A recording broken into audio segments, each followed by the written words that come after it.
Assalamu alaikum. We are going to learn 1.2 An encounter of a special kind. Let's deal with warming up exercise activities. So first, dear students, see this picture. Observe this picture carefully. Now there are some questions. हमें इस picture को, इस तस्वीर को observe करना है और कुछ सवालात यहाँ पे हैं, उनके आंसर्स देना है। देखिए first question, what do you see in the picture? इस तस्वीर में हमें क्या दिखाई दे रहा है? We can say the girl in neck deep water and a puppy in a pot. Okay, इस तरह से हम बोल सकते हैं। What do you think the girl is trying to do? क्या लगता है आपको ये लड़की क्या करने की कोशिश कर रही है? I think this girl is trying to save the puppy from drowning. ये लड़की इस कुत्ते के बच्चे को डूबने से बचा रही है। और and she is taking her, carrying her to a safe place. Okay, if you were in the place of that girl, what would you do? अगर आप उस बच्ची की जगह होते तो आप क्या करते? तो इसका आंसर देना है, जैसे मैंने अभी बताया उसी तरह से इसका आंसर देना है कि if I would be in place of that girl I would also do the same. मैं भी वैसे ही किया होता। Okay, do you think she will become successful in her mission? क्या आपको लगता है वो अपने मिशन में कामयाब होगी? ओके, तो yes, I think because she is giving all her, okay, she is doing all the efforts. अभी ये जो चिट चैट सेक्शन अभी हमने देखा, एक क्वेश्चंस यहाँ पर थे, एक तस्वीर यहाँ पर थी, इससे हमें हमारे सबक के बारे में एक जनरल आइडिया मिलता है। A there is something who is trying to help an animal. जो कोई बच्चा है जो अब एक किसी जानवर को बचाने की मदद कर रहा है। ओके, ये एक जनरल आइडिया हमको मिल गई है। और डिटेल जनरल आइडिया इसमें हमको मिलेगी। Match the appropriate headings with the images. यहाँ पे कुछ इमेजेस दी गई हैं। देखिए ये भी इमेजेस और ये एक्टिविटी जो है, इससे हमें जनरल आइडिया मिलता है इस टॉपिक का। तो देखिए क्या है। First there are 4 pictures, okay, images A B, here is A B and C and D. Okay, हाँ, आवर लग्जरियस बंगलोज, आलीशान बंगले।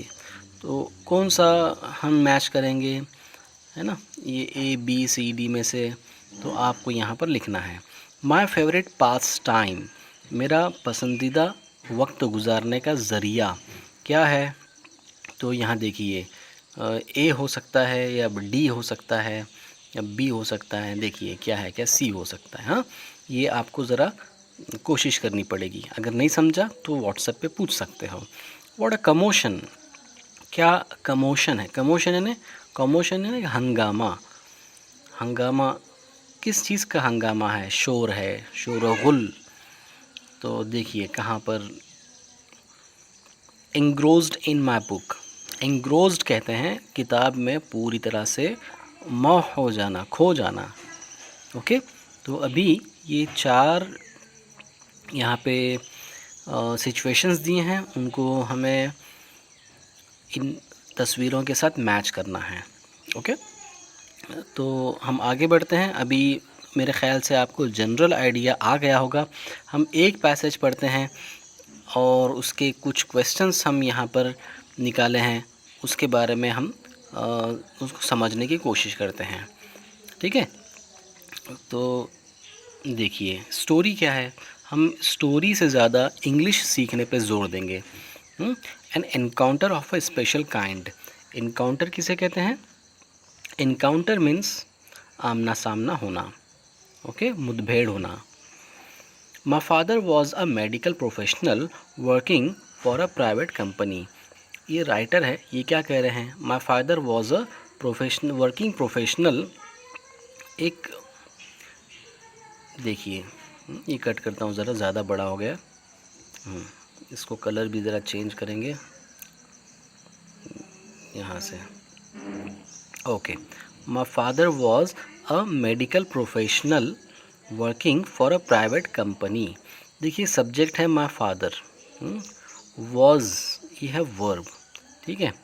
अब ये प्रेडिकेट पूरा यहाँ से यहाँ तक, यहाँ पर हम सब्जेक्ट यानी जिसके बारे में बात कर रहे हैं और उसके बारे में जो कुछ कहा जा रहा है वो है प्रेडिकेट। Okay, predicate.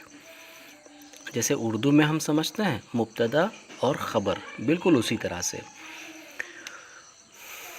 क्या कह रहे हैं राइटर? मेरे फादर एक वर्किंग प्रोफेशनल थे, मेडिकल प्रोफेशनल थे, यानी मेडिकल फील्ड में काम करने वाले एक ऑफिसर थे। Working for a private company, जो एक प्राइवेट कंपनी के लिए काम कर रहे थे।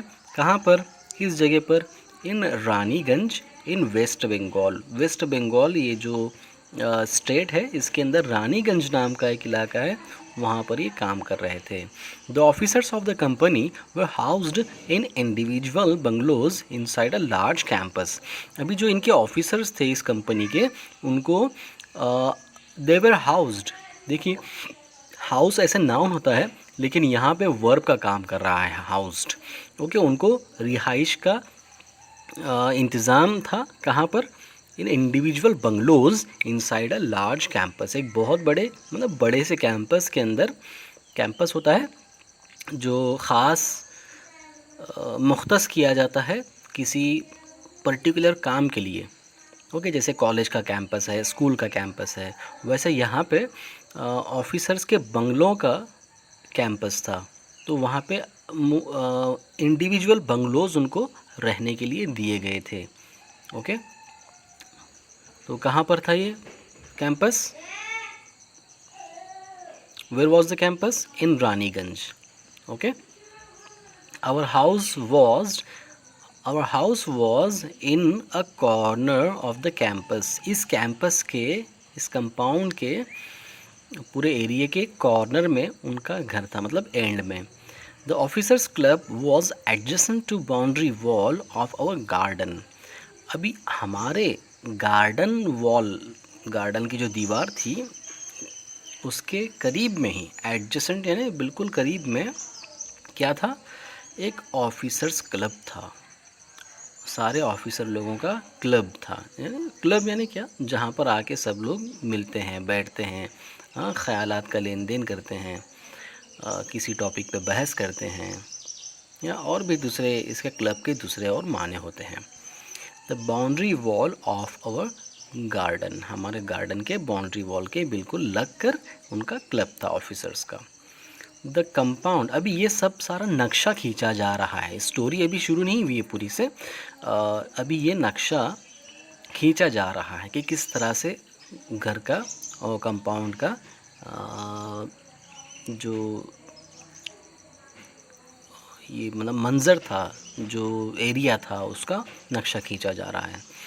The compound was luxurious with green grass, colourful flowers and a host of tall and majestic trees.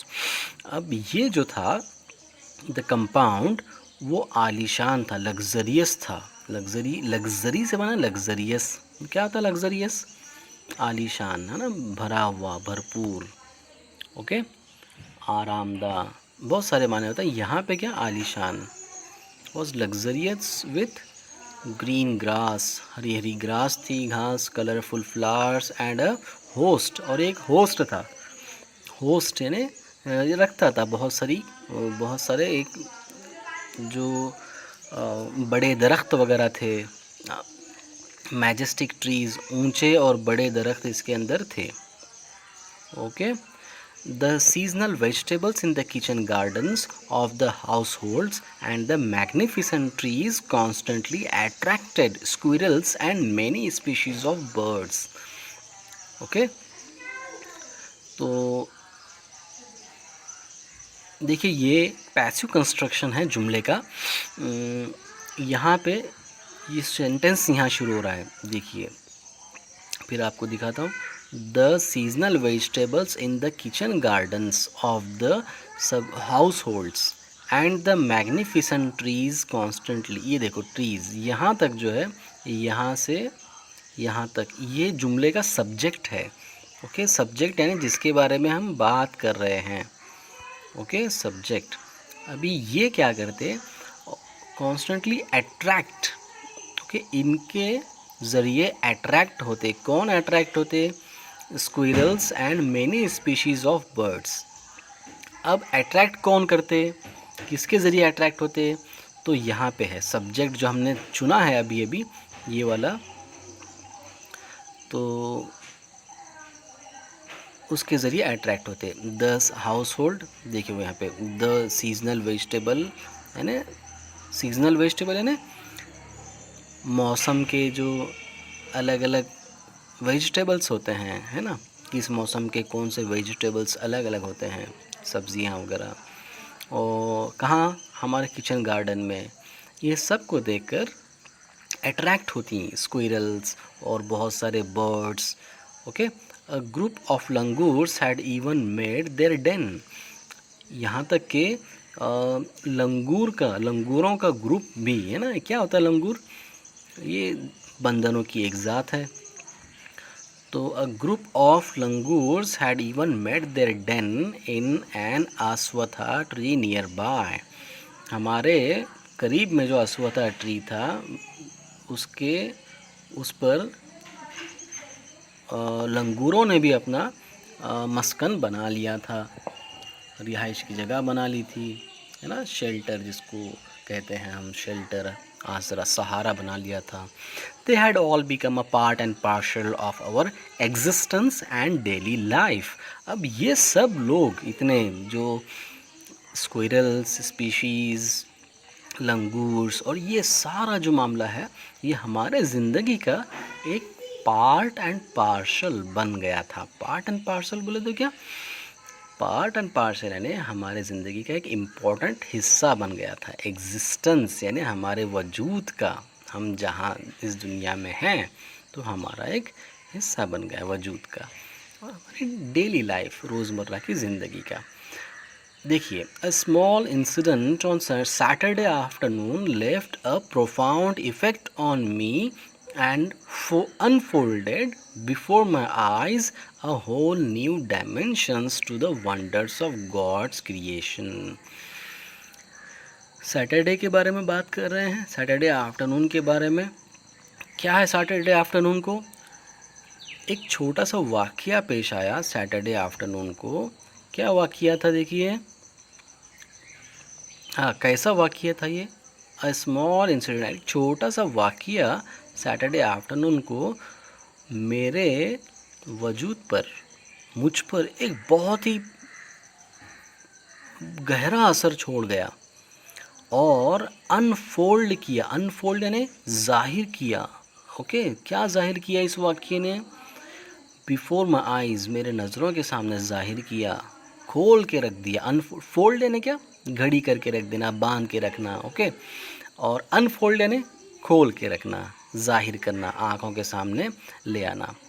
In my eyes a whole new dimension, एक बिल्कुल ही अलग पहलू, है ना, एक अलग साइड, एक नया पहलू। किसका? To the wonders of God's creation, खुदा की तख्लीक का, की हैरत का। खुदा की तख्लीक के बहुत सारी हैरत हमारे सामने है। हर चीज़, हर खुदा की हर चीज़ में, हर तख्लीक में हमको हैरत ही हैरत मिलती है। उसमें से और एक नया पहलू इसमें सामने, अरे ऐसा भी होता है। तो अब वो क्या हैरत थी, कौन से बात से हैरत हुई? अब देखिए यहाँ पे जो और एक बात मैं आपको बताना चाहता हूँ, ये जो बोल्ड लेटर्स हैं, इसके मीनिंग्स यहाँ पे साइड में हमको दिए होते हैं। देखो, इंग्रोज्ड, अनफोल्डेड, न्यू डायमेंशंस। ओके, तो इनको हमें इंग्लिश में ही याद करना है। ओके, तो एग्ज़ाम्स में ऐसा होता है कि आपको जो वर्ड है उसका मीनिंग समझाना होता है, या कोई ऐसा मीनिंग दिया जाएगा हमको, इंग्लिश में ही वर्ड दिया जाएगा, उसका इंग्लिश में वर्ड पैसेज में से ढूंढ के निकालें। ओके, तो ये इस हिस्से को हमको नज़रअंदाज करके नहीं चलेगा। ओके, नज़रअंदाज बिल्कुल नहीं करना है, इसको अहमियत देनी है।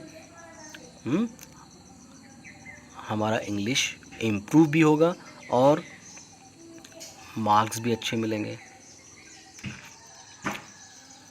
देखिए, it was a few days into the puja vacation. Puja vacation के कुछ दिन हो गए थे। अब यहाँ पर हमारे पास दिवाली के वेकेशन होते हैं, गणपति के वेकेशन होते हैं। ये वेस्ट बंगाल में जो पूजा होती है उसके वेकेशन, उसकी छुट्टियाँ चल रही थी। ओके, तो कुछ दिन हो गए थे। Just like for any other child, बिल्कुल जैसा दूसरे बच्चे होते हैं उनकी तरह, the holidays provide an opportunity for me to become engrossed in various magazines and story books published specially for children in the festive season. अब बच्चों को मज़ा आता है किसमें? जो त्योहारों के वक्त मैगज़ीन्स और बुक्स, स्टोरी बुक्स पब्लिश हुआ करती थी, वो पढ़ने में, है ना। आज ये जो मामला है ये हमारे साथ शायद नहीं हो, क्योंकि आज हमारे हाथों में मोबाइल आ गए हैं, है ना। हमारे घरों में टीवी है। शायद ये टीवी और मोबाइल के पहले के ज़माने की बात हो रही हो सकता है। तो देखिए, तो पहले के बच्चे छुट्टियां किस तरह से बिताया करते थे, अभी आपको भी ज़रा ये कोशिश करनी है। क्या करते थे वो? दूसरे जिस तरह से बच्चे होते हैं, हर बच्चे की तरह मुझे भी एक बहुत अच्छा सुनहरा मौका मिलता है ना।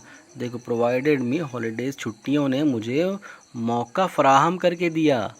Provided an opportunity for me to become engrossed. किसका मौका? टू बिकम इंग्रोज्ड, यानी खो जाने का। किसमें खो जाने का? पूरी पूरी तरह से दिल लगा के खो जाने का। किसमें? In various magazines and story books.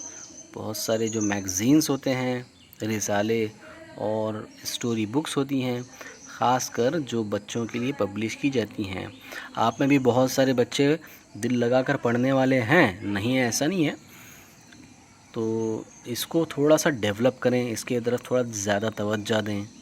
Okay, अपने इंटरेस्ट को, अपने दिलचस्पी को और बढ़ाएं। देखिए, अगला जो पैराग्राफ है वो क्या है, थोड़ा सा इसको जूम कर लेंगे।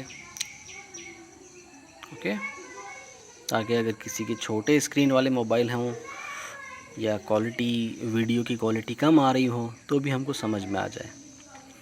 देखिए, आफ्टर अ हार्टी लंच, दिल खोल के खाने के बाद। हार्टी लंच, क्या मतलब हार्टी लंच का? यहाँ देखते हैं, चलो। सफिशेंट एंड होलसम, बिल्कुल इनफ, सफिशेंट है ना, बहुत ही भरपूर ऐसे, और होलसम, दिल खोल के पूरा। अच्छा, तो लंच के बाद, भरपूर खाने के बाद, my parents and younger sisters लेट गए फॉर एन आफ्टरनून नैप, दोपहर की नैप के लिए। नैप क्या होता है? नैप मतलब नींद, दोपहर की नींद के लिए सो गए, लेट गए। And I settled down with a story book, और मैं स्टोरी बुक लेके बैठ गया। सेटल्ड डाउन, क्या मतलब सेटल्ड डाउन? बैठ गया। द क्वाइट आफ्टरनून, देखिए यहाँ चल रहा है, the quite afternoon presented the perfect backdrop for reading an adventurous story.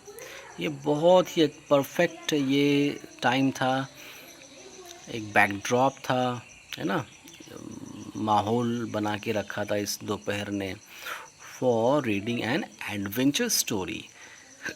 कैसी कहानी पढ़ने का?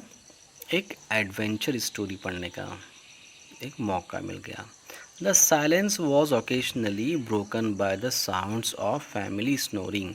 जो साइलेंस था, जो सन्नाटा था, खामोशी थी, वो बीच बीच में खलल पैदा हो रहा था उसमें। किससे? फैमिली स्नोरिंग में से। फैमिली में से हो सकता है कोई खर्राटे मार रहा हो, है ना, नींद में। The intermittent chirping of the house sparrows. जो घरेलू चिड़ियाँ होती हैं उनकी बीच बीच में, इंटरमिटेंट यानी बीच बीच में चहचहाने की आवाज़, उससे खलल हो रहा था। और the harsh cawing of a crow. जो कौवा है, क्रो, उसकी काव काव, उसका चिल्लाना। द श्रिल कॉल, श्रिल यानी तेज़, एकदम तेज़। Shrill call of a kite flying high above the ground. ज़मीन से काफ़ी ऊपर जो काइट है, काइट किसे कहते हैं? पतंग को। काइट चील को भी कहते हैं। तो जो चील है उसकी उड़ने की, वो मतलब उसके चीखने की, तेज़ चीखने की आवाज़। अब इससे डिस्टर्ब हो रहा था, ऐसा सन्नाटा जो था उसमें जो आवाज़ें आ रही थी, बस यही आवाज़ें थी। कभी बीच बीच में खर्राटा, चिड़ियों की चहचहाट, कौवों का चिल्लाना, और जो चील थी उसका श्रिल कॉल, एकदम तेज़, शार्प, तेज़ आवाज़। अब श्रिल का भी मीनिंग यहाँ पे देख लेते हैं। देखिए, shrill very high and loud sound, voice, sound या वॉइस, बहुत ही ऊंची आवाज़। ओके, तो ये चीज़ें थी। मिनट्स टिक्ड बाय, वक्त गुज़रता गया। मिनट्स टिक्ड बाय, देखिए मिनट्स टिक्ड बाय, एक मिनट, ये हो गया। Minutes ticked by, I became deeply absorbed in the book.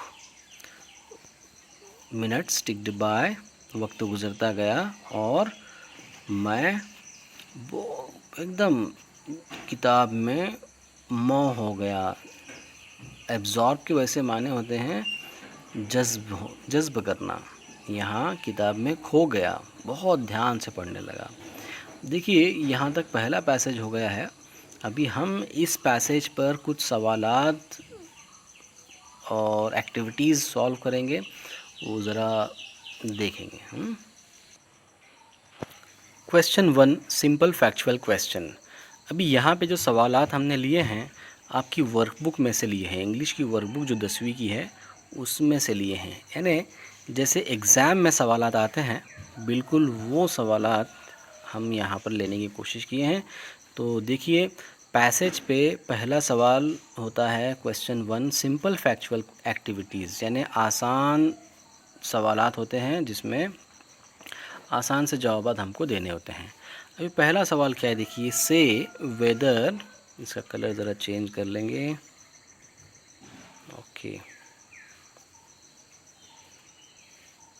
से वेदर यू एग्री और disagree with the following statements. आप ये बताएं कि नीचे दिए हुए जो स्टेटमेंट्स हैं, बयानात हैं, उससे आप राज़ी हैं या नहीं हैं। ओके, क्या बयानात हैं?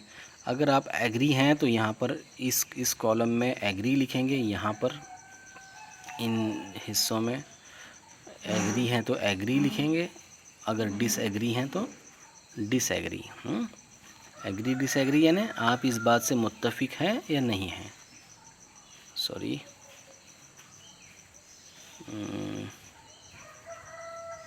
यहाँ है डिसएग्री, डिसएग्री। ओके, अब क्या है, देखिए, अब एग्री डिसएग्री किस पर से हम तय करेंगे? जो स्टोरी में हमने पढ़ा है बस उसी के ऊपर से हम तय करेंगे कि एग्री हैं या डिसएग्री हैं। कि the compound where the writer was living was rich in nature's bounty. देखिए, जो कंपाउंड था वो कुदरत के मनाजिर से, कुदरत की रहमत से माला माल था, भरपूर था। तो एग्री और डिसएग्री, इसका जवाब हमको देना है। आधा मार्क है इसके लिए एग्ज़ाम में। Holidays provide the children an opportunity to read various magazines and story books. बच्चों को मौका मिलता, हॉलीडेज़ प्रोवाइड द छुट्टियां मुहैया करती बच्चों को मौका किस चीज़ का, रीड वेरियस मैगजीन्स, अलग अलग मैगजीन्स और स्टोरी बुक्स का। तो इस बात से आप सहमत हैं, मुत्तफिक हैं या नहीं हैं, एग्री हैं या डिसएग्री हैं, आपको यहाँ लिखना है। ओके, यहाँ लिखना है। देखिए आगे,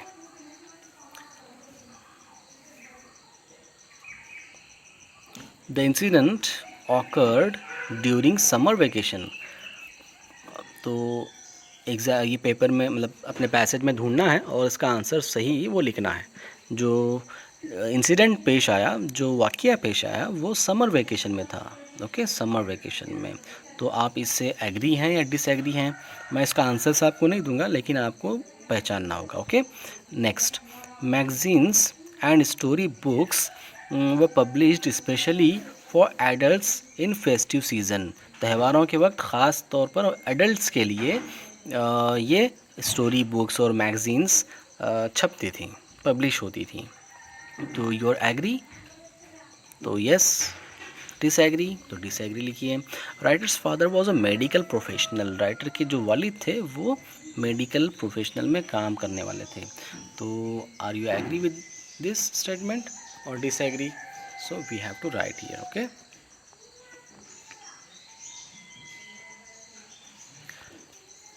सेकंड क्वेश्चन की तरफ बढ़ते हैं। A2 complex factual activities. अभी इसके आंसर्स हमें थोड़ा सा ब्रॉड देने होते हैं, थोड़ा सा डिटेल में देने होते हैं। अभी क्या करना है हमको, describe the campus where the writer's family lived. अभी ये जो क्वेश्चन होता है ये 2 मार्क्स के लिए होता है। यहाँ पे हमने एक एक्स्ट्रा क्वेश्चन लिया है, हमको एग्ज़ाम में एक ही क्वेश्चन सॉल्व करना आता है, या फिर ये, दो में से एक। तो एक ही दिया जाता है, एक ही का आंसर हमको देना होता है। यहाँ पर प्रैक्टिस के लिए हमने पैसेज में से 2 पॉसिबल क्वेश्चंस हमने लिए हैं। तो डिस्क्राइब द कैंपस, डिस्क्राइब यानी क्या है, बयान करना। क्या बयान करेंगे, बयान करेंगे कैंपस, जो कैंपस है वो किस तरह का था, कैंपस जो है वो किस तरह का था जहाँ पर फैमिली रहती थी। तो इसके बारे में आंसर थोड़ा डिटेल में देना है। अब डिटेल में क्या देंगे कि वहाँ पे ग्रीन ग्रास, हाँ, और बहुत सारे जो टॉल मैजेस्टिक ट्रीज़ वगैरह सब जो कुछ है वो पॉइंट्स यहाँ पर हमको लिखने हैं और 2 मार्क्स का सवाल हमको तैयार करना है। ओके, शुरुआत किस तरह करेंगे, the campus where the writer's family lived, जहाँ पर फैमिली रहती थी राइटर की, वॉज, इस तरह से लिख के आगे हमको जो सारे पॉइंट्स डालने हैं। ये अगर आपका आंसर सही रहा तो 2 मार्क्स आपको एग्ज़ाम में मिलते हैं। ओके, नेक्स्ट देखिए, how did the family relax after lunch. अब फैमिली ने रिलैक्स कैसे किया, बहुत आसान है।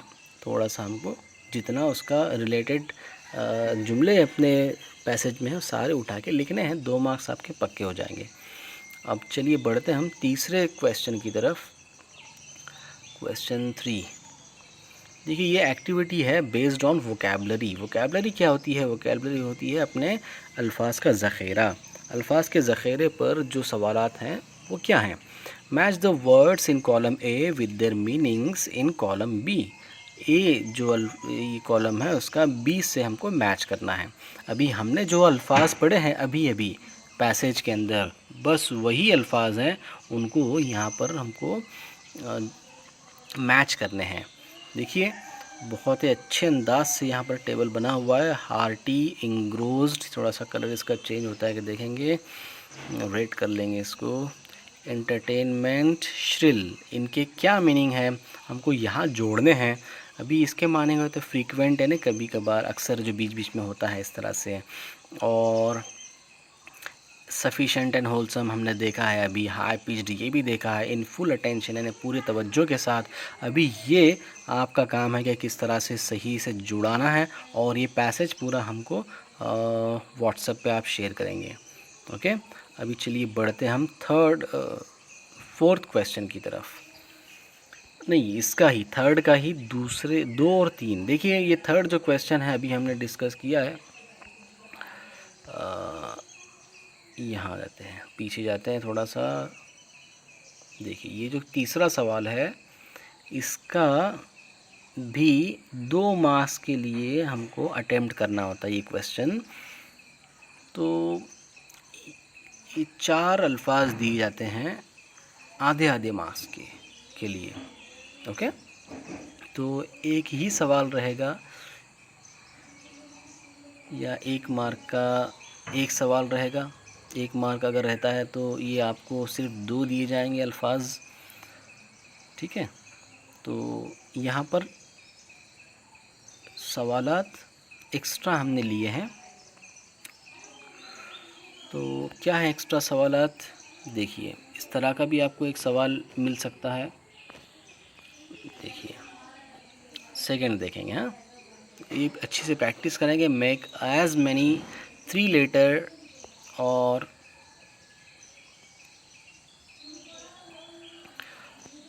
Make as many 3 letter. देखिए दूसरा सवाल यहाँ पे चल रहा है 3 लेटर 4 लेटर एंड 5 और 6 letter words using letters in the word encounter. Okay, encounter ये जो लफ्ज़ है यहाँ पे, इसके ज़रिए हम कितने अल्फाज बना सकते हैं इसमें के लेटर्स इस्तेमाल करके। इसके लेटर्स इस्तेमाल करके जितने अल्फाज बना सकते हैं बनाए। 2 वाला नहीं चलेगा, 2 लेटर वाला नहीं चलेगा, कम से कम 3 4 5 या 6 लेटर्स के अल्फाज चाहिए। As many as, make as many, जितने बना सकते हैं उतने बनाओ। ओके, इनकाउंटर इस लफ्ज़ से। देखिए तीसरा सवाल इसी के अंदर A3 के अंदर तीसरा, match the phrases in column A with their meanings in column B. Column A के सवालात कॉलम बी से हमको मैच करने हैं। A part and parcel of, ज़िंदगी का हिस्सा, टू बी इंग्रोज्ड इन, पूरी तरह से खो जाना, सेटल्ड डाउन, बैठ जाना। ओके, अनफोल्डेड, आराम से बैठ जाना मतलब सुकून से बैठ जाना। अनफोल्डेड न्यू डायमेंशन, यानी खोल के रख देना एक नया पहलू, एक नया हिस्सा, नया साइड। तो देखिए अभी हमने पैसेज पढ़ा है, उसके हिसाब से हम इसका अंदाज़ा लगा सकते हैं। अंदाज़ा लगाइए।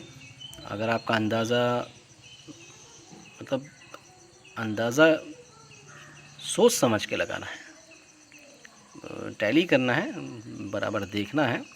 अभी हमने पैसेज अब वापस देखिए, दोहराइए और यहाँ पे अल्फाज को हमें मैच करना है। Get into comfortable position, pend up a new aspect, opened up, sorry ये ओपन होना चाहिए था, यहाँ पे ओपन होना चाहिए, ओपनड अप, टाइपिंग मिस्टेक हो गई होगी। Opened up a new aspect, okay, opened up,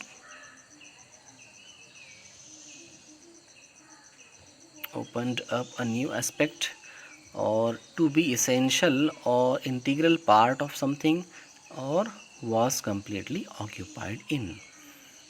ये हो गया। अब एक्टिविटी 4 की तरफ हम बढ़ते हैं।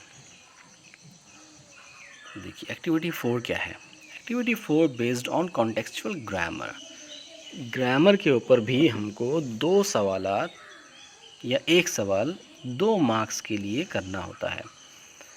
तो पहला सवाल,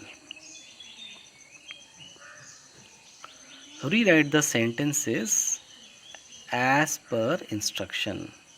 रीराइट मतलब दोबारा लिखो, rewrite the sentences as per instructions.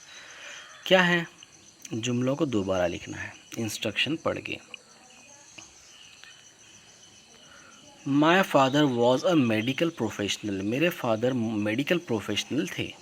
Rewrite the sentence in past perfect tense, past perfect tense में इसका आंसर हमको लिखना है। पास्ट परफेक्ट टेंस में मतलब सिर्फ हमको वर्ब बदलना है, वर्ब की हालत बदलना है। देखिए क्या है, टेंसेस में जाइए। नेक्स्ट देखिए, the holidays provided an opportunity for me to read various magazines and story books। rewrite the sentence in the simple perfect tense, simple perfect tense में इस जुमले को हमें लिखना है।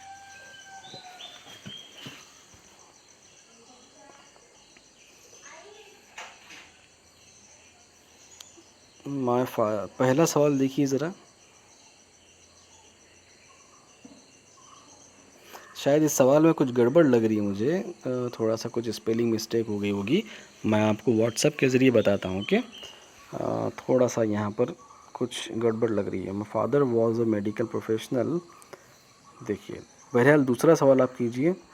अभी आगे देखिए, personal response. Do you have a reading hobby? क्या आपकी रीडिंग हॉबी है, पढ़ने की हॉबी है आपकी? How do you perceive it? आप इसको किस तरह से आगे ले जाते हो? पढ़ने की हॉबी है तो किस तरह से उसको बढ़ावा देते हो? रुकते तो नहीं हो? तो ठीक है, हमको ये 2 मार्क्स के लिए सवाल पूछा जाता है और इसमें हमें क्या लगता है तो वो हमको लिखना है। इसका आंसर आपको पैसेज में नहीं मिलेगा, हमको इसका आंसर खुद से देना होता है। ओके, ये आंसर पैसेज में नहीं मिलेगा। अब हम कैसे, अक्सर ऐसा होता है, कभी कभार ऐसा होता है कि पैसेज में आपको आंसर मिल जाए, लेकिन इसके चांसेस कम हैं। 100 में से 99 बार तो हमें खुद से इसका आंसर देना होता है। देखिए, do you have a reading hobby? क्या आंसर है इसका? Yes, yes I have a reading hobby. हाँ, मेरी रीडिंग हॉबी है, क्यों नहीं है। अगर नहीं है तो बहुत ही कोई बच्चा है जिसको पढ़ना बिल्कुल पसंद नहीं है, पढ़ने की आदत ही नहीं है, तो नो लिख सकते हैं, या उसमें तो उसकी वजह भी हमको बताना है। अच्छा ठीक है, अक्सर इसका आंसर आप यस लिखेंगे तो क्या अच्छा ही रहता है। तो how do you perceive it? आप किस तरह से इसको आगे बढ़ाते हो? ठीक है, तो मैं इसको आई लिख सकते हैं हम, आई रीड डेली। ओके, फिर किस तरह से, कितने घंटे, कब, क्या पढ़ते हैं, ओके, वो सब लिखना है। ठीक है, इस तरह से हमारा ये पैसेज हो गया है और उसके ऊपर सवालात भी हो गए हैं। वीडियो थोड़ा सा लंबा हो गया है, ध्यान से इसको पढ़ें और आंसर्स मुझे व्हाट्सएप करें। ओके, अस्सलाम वालेकुम।